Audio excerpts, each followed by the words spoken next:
Hello and welcome to this video. Today we're taking a look at Xtrader Pro. And what I want to talk about in Xtrader Pro is how to set alerts, manage alerts, remove alerts, clone alerts, and a whole lot more. The alerts in Xtrader Pro are very easy to set. So let's go ahead and bring up that alerts window. So I have the Xtrader Pro control panel right in front of me here. We can launch all these different windows. We can use the icons, or we can also use the window here. We'll go ahead and use the alerts manager is what we're looking for. So you'll find it here in the window menu, or you can also find it here with the exclamation point for maybe a quicker grab here once you get familiar with the icons here. So I'm going to choose the alerts manager. We then have the alerts manager window come up here. And what we can do from here is set alerts for various different analysis. For example, let's go ahead and just create an alert. So the first thing that we need to do to create an alert within Xtrader Pro is to, of course, choose what type of condition. Now the condition is just something that is going to trigger the alert.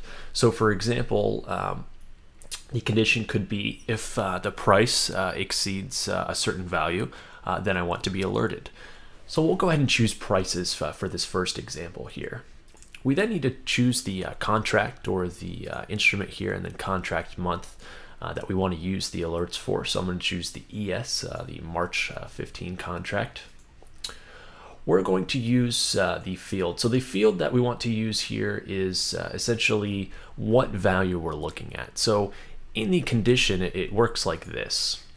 If the price here, we have the price options here. So for example, all these various different price statistics here, or also volume is included. So for example, if the high is equal to, exceeds, so it is greater than, is less than, is greater than or equal to, less than or equal to, or also there's a change field here.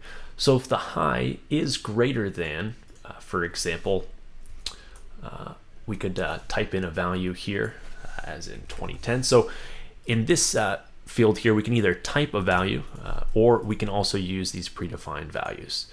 Now if we're setting up a condition here for if the high of the ES March 15 contract goes above 2020, we need to go ahead and type that in since there's not a price value here. So I'm going to type in 2020. And you also have the option to chain commands. So if the price of the March 15 contract or the high of the March 15 contract is greater than 2025 and a volume condition or something else, you can also do that or as well. So you can have two different conditions that don't necessarily both have to match up, but that either or would trigger the alert. We're not going to chain a command in this video here, but we'll go ahead and use this. So once I get that configured here, we also have the frequency that we want to take a look at. So the frequency is just how often we want this alert to actually be active, looking for an alert. So you can have it be a one-off, so just once. You can have it repeat. So for example, it will set off an alert and then reset the timer here, and then it will look again for another price jump here above that 2025. So you can do this with repeat every 5 minutes or repeat with reset as well. So those different options are available. We'll go ahead and just use a one-off and then select this here. So you can see this has already been triggered since the high is above that. So this will look like this will be what it would look like once it's triggered here. So you get that green triggered here, and it tells you exactly when. You also have the option to, for example, clone that alert. So if you don't want to go through all of those specific menus, if you're using a similar alert, you can clone those just to make that process a little bit quicker.